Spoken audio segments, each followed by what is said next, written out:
Бир жолу Гүлжигит да досум да. YouTube'ду карап отурсам, өзү аялдардын мындай эмесин кийип алыптыр, халат. Тамак бышырганда кие турган эле. Азыркы эркектер эркек болбой калды. Айтышып, аялдары менен урушуп. Ал эмне Гүлжигит 4 миллион эркектин үйүнө кирип чыгыптыр. Жалпы эркектердин атынан сүйлөбөш керек да.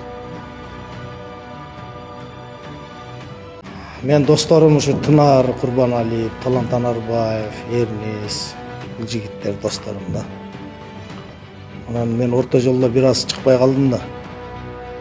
Негизинен Тынарлар тутуна туруп алсын дедим да. Анан азыр кайрадан кириштим. Эми мен путка турайын депчи.